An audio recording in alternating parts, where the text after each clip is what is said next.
rather than the hero coming out on top, sometimes games will see the villain be the one who emerges victorious.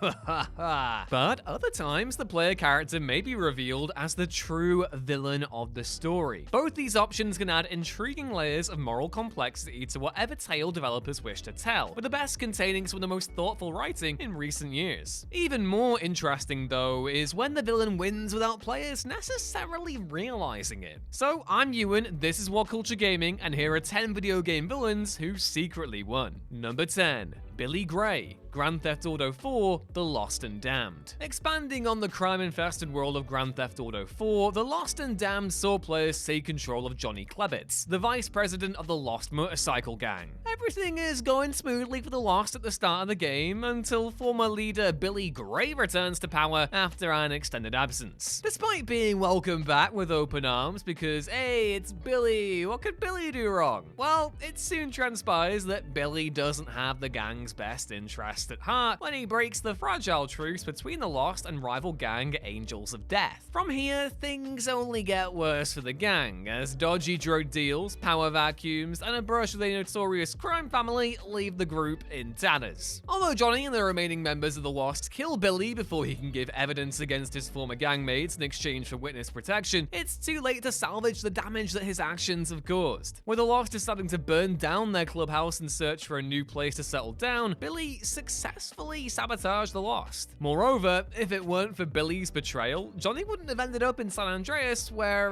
the whole Trevor Boot thing happened. Number 9. The Dark Presence, Alan Wake. Not long after arriving in the Twin Peaks-inspired town of Bright Falls, famed author Alan Wake's scenic vacation turns into a horror story when his wife mysteriously vanishes. As the game progresses, Wake discovers that she was taken by a shadowy entity known as the Dark Presence, which resides in the depths of Cauldron Lake. Armed with his trusty flashlight, some guns, and a buttload of flares, it's up to Wake to rescue his wife from the Presence. During the thrilling climax of the game, Alan dives into the lake to reach the dark place where he successfully defeats the Presence and frees Alice from her captivity. As the townsfolk celebrate their festival, it looks like the riders saved the day. However, an ominous shot of diner worker Rose shows that this ending isn't an entirely happy one. With a now sinister-looking Agent Nightingale looming in the shadows behind her, the ending indicates that the darkness still holds power over the town and is now using the agent as its new conduit. And with Wake now trapped in the nightmarish dark place, the evil has been left unopposed. Until now, because Alan Wake 2 is coming out and I am so excited for this one. Here's hoping that old Al makes out of the dark place intact, eh? Number 8. The Interior Ministry, Sekiro Shadows Die Twice. In Sekiro Shadows Die Twice, players take on the role of devout shinobi Wolf as he fights to save his master, Lord Kuro, from the Ashina clan's commander, alongside finding a means of curing him of his affliction. Players will use stealth and fast-paced sword combat to fight through waves of soldiers and battle powerful bosses along the way to achieve this goal. If players decide not to betray Kuro in the canonically bad Shura ending, they'll continue their quest and eventually defeat the clan's patriarch, consequently saving Kuro. However, Wolf's actions actually only doom the lands of Ashina rather than save them. In the background of Wolf's ongoing battle, Ashina is being invaded by the warring Interior Ministry, with this war acting as the catalyst for the rest of the game. By slaughtering Ashina's soldiers to reach Kuro, players have inadvertently weakened the castle's defenses. Returning to the area during a later point in the game shows that the Ministry's forces have laid siege to the castle, and with Ashina's leaders gone, the Ministry is free to take over unopposed, and it's partly Wolf's fault. Number 7. The Witch, Blair Witch. Set 2 years after the events of the original Blair Witch Project movie, Bloober Team's Blair Witch game sees former police officer and war veteran Ellis venture into the Black Hills forest accompanied by his faithful canine companion in search of a missing boy. It doesn't take long until the titular witch's presence is felt when the environment starts to shift and change, with strange creatures and visions likewise plaguing Ellis's journey. Along the way, the veteran also encounters a disheveled man named Carver, who's revealed to be the boy's kidnapper. kidnapper. In a brain-bending final twist, it's implied that Carver is Ellis from the future after having been stuck in a time loop in the woods for years. Depending on whether the player falls to the witch's devious tricks, Ellis will either kill Carver and take his place, or Carver will kill Ellis, which breaks the cycle. No matter which fate befalls Ellis though, it's the witch who emerges victorious. If Ellis becomes Carver, then the witch's manipulation has been successful, and she'll continue to torment him for years to come. But if Ellis doesn't fall into her traps, he's still punished for defying the witch's orders. Regardless of the outcome, there's no stopping the witch's terrifying hold over the forest.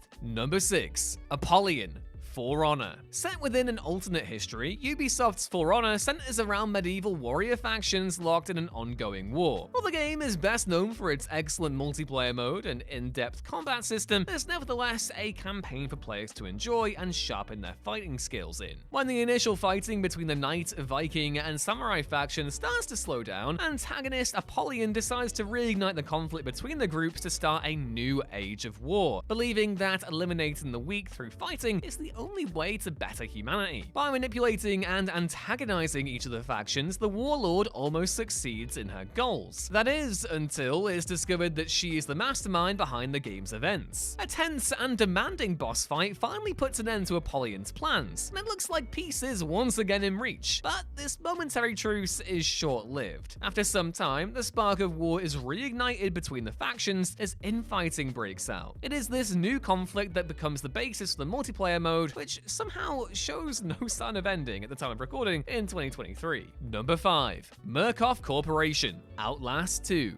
After a helicopter crash strands journalist Blake Langerman in the middle of the Arizona desert, he finds himself in a struggle for survival against a fanatical cult known as Temple Gate. Throughout the many harrowing encounters Blake has with the cult's psychotic devotees, it would be easy to believe that the group, led by the sadistic Father Knopf, is the main antagonist of the game. When the cult meets their grisly demise at the end of Blake's ordeal, the implication is that the villains have been defeated, and the reporter makes his way out of the compound. However, it turns out that the real antagonist of Outlast 2 was the shady Murkoff Corporation. The same group responsible for the twisted experiments in the first Outlast, documents reveal that they were the ones causing the cult and Blake to lose their minds thanks to psychedelic signals seen throughout the game as intense flashes of white light. Not only did Murkoff use the cult as test subjects for their own inhumane experiments, with the Time comic series, the Murkoff account also showed that they got away with their actions by eliminating all witnesses, Blake included.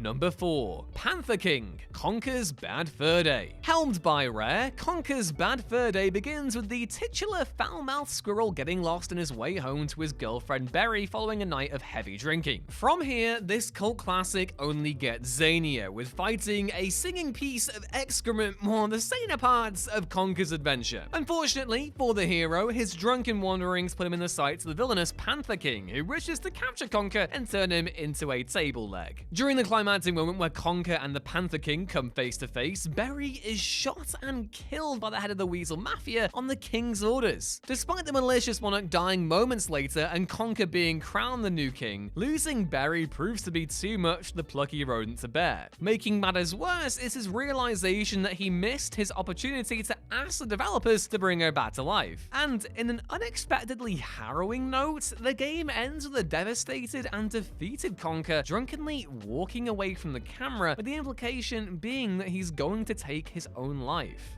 Damn, that got way darker than I thought it was going.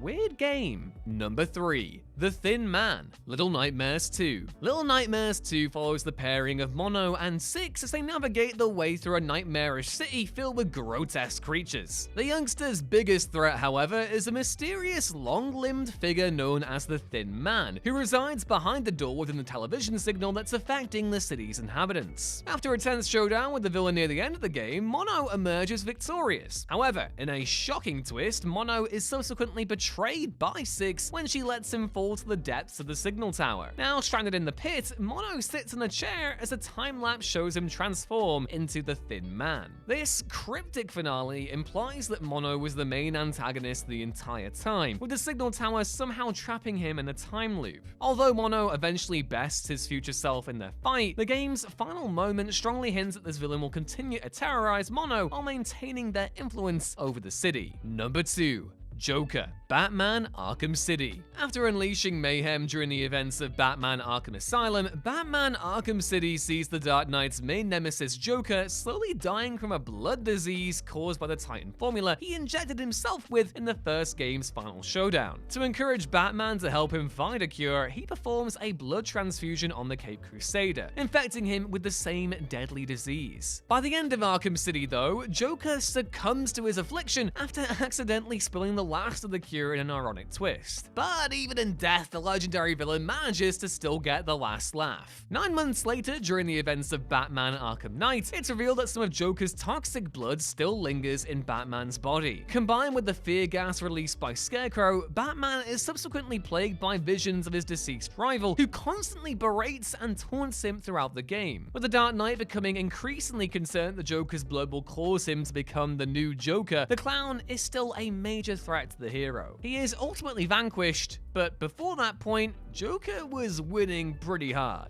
And number 1.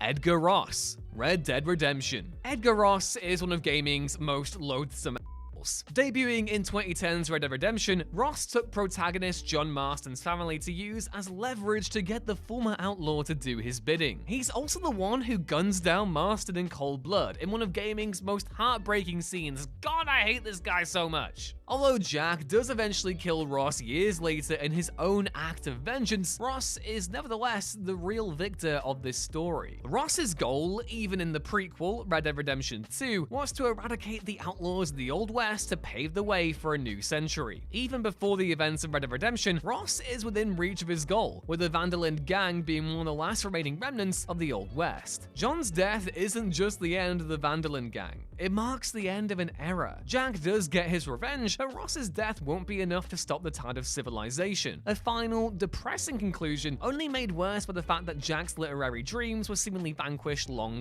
ago. And those were 10 video game villains who secretly won. Have any other games where you feel as if the villains came out on top? Let us know down in the comments below. Drop a video a like if you enjoyed it and subscribe for more. Either way, thanks for watching. I've been Ewan, this has been WhatCulture Gaming, and I'll hopefully catch you next time. Bye!